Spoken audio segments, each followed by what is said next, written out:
My name is Dominick Caravella. I'm actually the chief mechanic for the city of Northport for fleet. Well, we do every vehicle that the city owns. We do the entire city.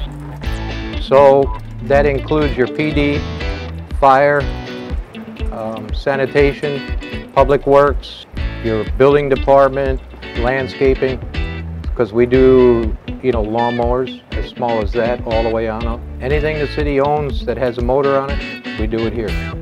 I oversee the work out here in the shop.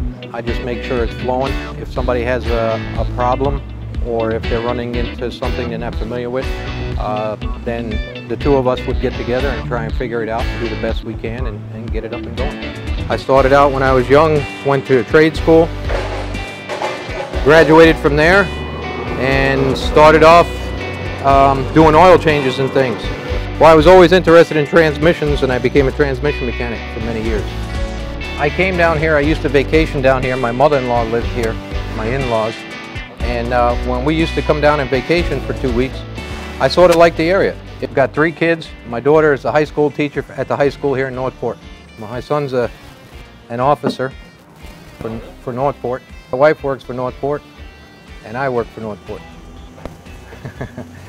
And my youngest daughter is in nursing program. She's doing nursing. I got 2 pieces of fire equipment in here.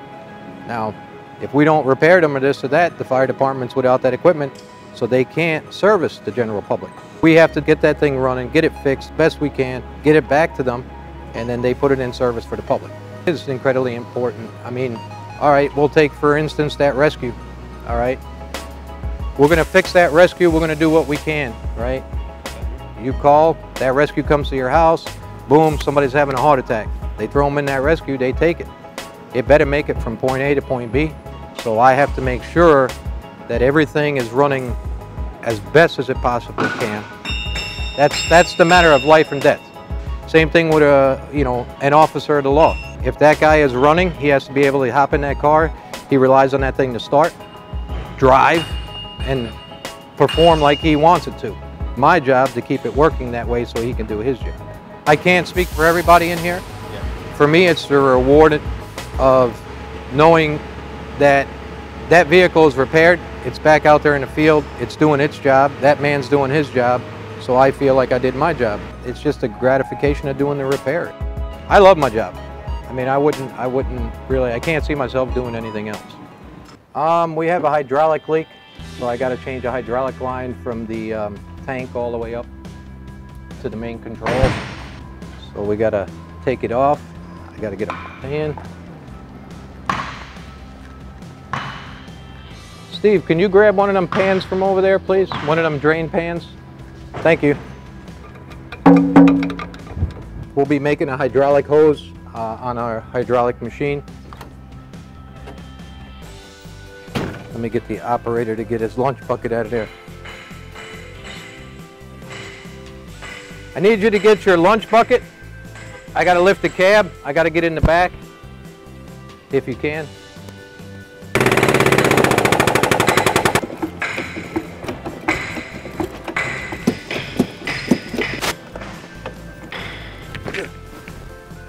We got one of his main feed hydraulic hoses.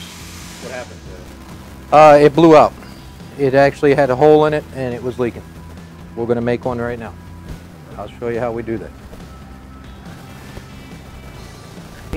Where it goes through the clamps, a lot of times it'll rub, and it rubbed through, so we get leak from it.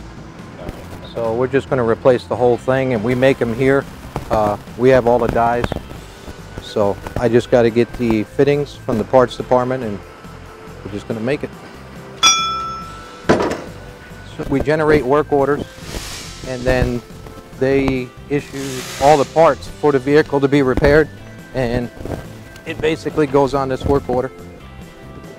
I'm going to need some hydraulic fittings. I'm making a hydraulic hose. Okay, how many you need? 2. You want to get those first, and then or you want me to look first? Yeah, let's see if that is the size. I believe it's 16 by 16, but I could be wrong. A part of this job is taking care of, roadside assistance, whether it be a hydraulic line, flat tire, dead battery, anything along those lines. Or sometimes the vehicles, the guys will get in them at the end to come in, and they don't want to start. So the heavy equipment operator now is calling, hey, my vehicle don't start. So we have to send a guy out, either throw a battery in or check out why it's not, you know, why it won't run. It's not only a physical thing, it's a thinking thing. You know, you got to be able to think these things through. Especially if you're on a call out and you're out in the field.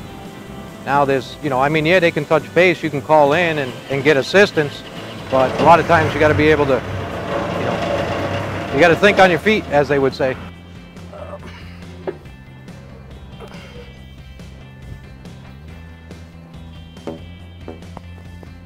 That's the first step. Here comes my parts guy with my fittings. Thank you, Mike. You put the fitting on the end, 3.1.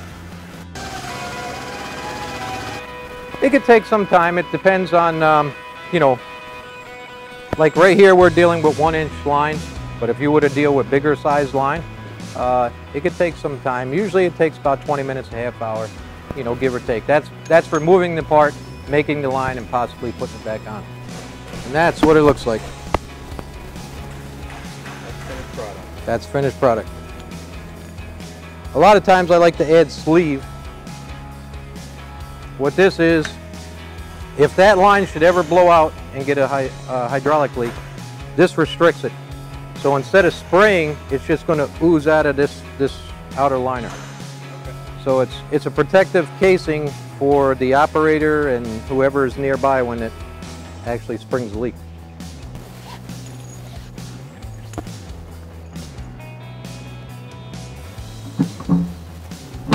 I said, if you're not a good climber, it's hard to get in some of these spots.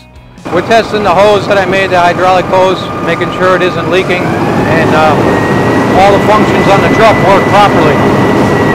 When you get a chance and you build up air pressure, can you move it ahead some? When you run the can, because over there we got a... Okay, you're clear.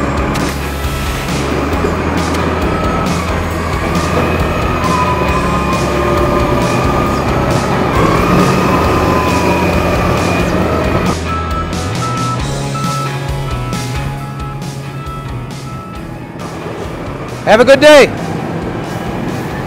That's how you do a hydraulic line.